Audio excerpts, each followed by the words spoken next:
আলহামদুলিল্লাহ, আলহামদুলিল্লাহ গাইস, জীবনে আর বেশি কিছু চাওয়ার নাই ভাই। আল্লাহর ঘরে আসতে পারছি, কাবা ঘরটা ছুঁইতে পারছি, চুমা দিতে পারছি, আলহামদুলিল্লাহ, আমার জীবন সার্থক। क्या बात है सर, क्या बात है सर, क्या बात, ये बात है।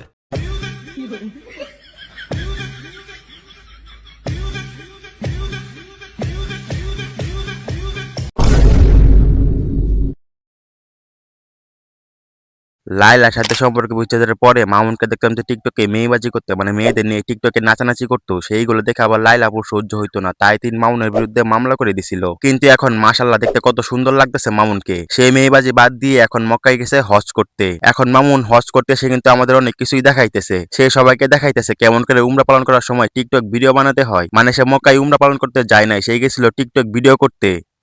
कौन है ये लोग, कहां से आते हैं?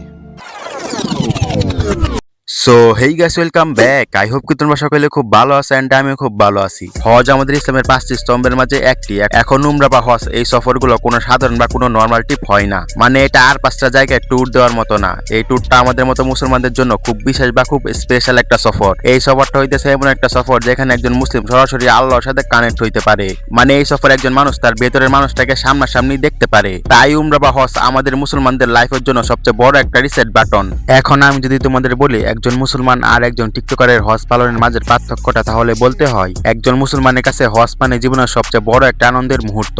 হজে যাওয়ার আগে তাদের ভেতরে আল্লাহর জন্য একটা ভয় কাজ করে। মনে মনে তারা আল্লাহর নামে জিকির করতে থাকে। তাদের মনে প্রশ্ন জাগে, আমি কি সত্যি হজ পালন করার যোগ্য? আমি কি সত্যি আল্লাহর ঘরে দাঁড়ানোর মতো একজন মানুষ? হজে যাওয়ার সময় তাদের গুনাহগুলো মনে করে চোখ ভিজিয়ে কান্না করে। তাদের গুনাহগুলোর জন্য তারা অনুতপ্ত হয়। কাবা ঘর দেখার সাথে সাথেই তাদের হৃদয় কেঁপে ওঠে। মানে তখন তাদের মনে আলাদা ধরনের একটা শান্তির ফিলিংস কাজ করে। হজ তাদের কাছে কোনো টিপ বা কোনো কন্টেন্ট না, হজ তাদের কাছে নিজেকে নতুন করে গড়ে তোলার একটা মাধ্যম। আর একজন টিকটকারের হজ শুরু হয় এয়ারপোর্ট থেকে। ব্যাগ, জুতা, পোশাক সবই তাদের কাছে কন্টেন্ট। বিমানে উঠে ফেসবুকে স্টোরি দিবে, বিমান থেকে নামার পরে রিল বানানো শুরু করবে। কোথায় থাকবে, কখন কি করবে সব তাদের ভিডিওতে দেখা যায়। কাবা শরীফ হইতেছে তাদের কাছে ভিডিওর ব্যাকগ্রাউন্ডের মতো। মানে হজ তাদের কাছে ইবাদত কম, এক্সপোজার বেশি।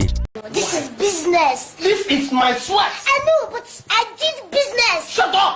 তো মামুনের টপিকটাই একটু পরে আসি, এখন একটু মামুনের বউ মানে লাইলার টপিকে আসি। তো দেখো, মামুন যখন লাইলাকে ছেড়ে চলে গেছিল তখন দেখছিলাম লাইলা তার হাঁটুর বয়সী ছেলেদের ধরে নেই টিকটকে ভিডিও বানাইতো। তো আজকে সেই লাইলাই মামুন উমরা পালন করতেছে বলে পর্দা করা শুরু করে দিছে। মানে ম্যাগি থেকে একজন হিজাবি হয়ে গেছে। দুনিয়াতে যদি বিচার না পান, আল্লাহর দরবার বিচারটা দিয়ে রাখেন, সেদিন বিচার হবে। আহকামুল হাকিমিন আপনারা ঠকাবে না। দুনিয়াতে বিচার পান নাই, মাজলুম হয়েছেন, মানুষ ভুল আগে ছিল এমন, তারপর মামুন হজে যাওয়ার পরে হয়ে গেছে এমন। পাবলিকের সামনে তিনি এমন ভাবে আসতেছে দেখে মনে হইতেছে তিনি একজন আল্লাহ প্রেমী মানুষ। মামুন হজে যাওয়ার পরে এটাই লাইলা আপুর সব থেকে বড় একটা পরিবর্তন। এখন মামুন হজ পালনের সাথে লাইলার এই পরিবর্তনের কারণটা আমি সত্যি বুঝলাম না। এইখানে তুই হিজাব পর্দা করে পাবলিকের সামনে আসতেই পারো, সেইটা আমার সমস্যা না, কিন্তু আমার সমস্যাটা হইতেছে এখানে লাইলা পর্দা বা হিজাবটাকে পরিস্থিতি অনুযায়ী ব্যবহার করতেছে। মানে মামুন হজে গেছে, সেও হঠাৎ করে হিজাবি হয়ে গেছে। কিছুদিন পরে আবার দেখবো আগের মতোই তার নতুন নতুন বাধারদের সাথে ভিডিও বানানো শুরু করে দিছে।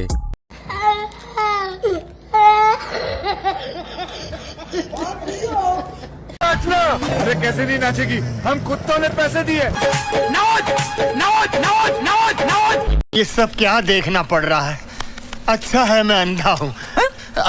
এখন তুই হজ করতে গেছিস, খুব ভালো কাজ করছিস। কারণ প্রত্যেক মুসলমানের, মানে যাদের হজ করার ক্ষমতা আছে, তাদের জীবনে একবার হজ করা ফরজ। এই কথাটা আমরা সব মুসলমানই জানি। তুই একজন মুসলিম হিসেবে হজ বা উমরা পালন করতে পারস, কোনো সমস্যা নাই। এখন এই যে তুই কাবা নামক পবিত্র জায়গায় গেলি, সেটা নিঃসন্দেহে একটা মুসলমানের জন্য সৌভাগ্যের ব্যাপার। আবার তুই কাবা ঘরের সামনে দাঁড়িয়ে ভিডিও বানিয়ে তোর ফলোয়ারদের দেখাইতেছ, সেটাও খুব ভালো কথা। কিন্তু আমার কথা হইতেছে এই যে তুই একটা বড় ইবাদত করে আসলি, আল্লাহর পবিত্র কাবা ঘরে হাত দিলি, কান্নাকাটি করলি, তারপরও তোর মাঝে এক ফোঁটাও পরিবর্তন আসলো না। সেই আগের মতোই হাবলামি শুরু করে দিলি।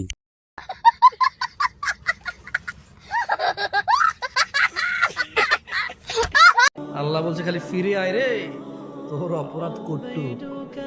কতটুকু অপরাধ তোর? ফিরে আয়, মাপ চা, ইমান আন, ভালো কাজ কর।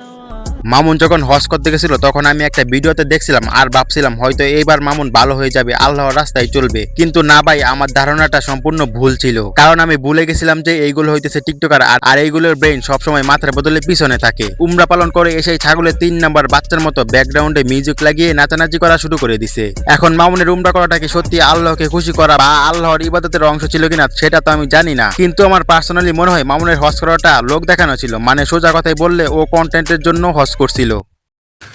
तू समझा? हाँ नहीं तू समझा नहीं। সো যাই হোক, দেখা হবে নেক্সট কোনো ভিডিওতে, ততক্ষণ পর্যন্ত টাটা, আল্লাহ হাফেজ।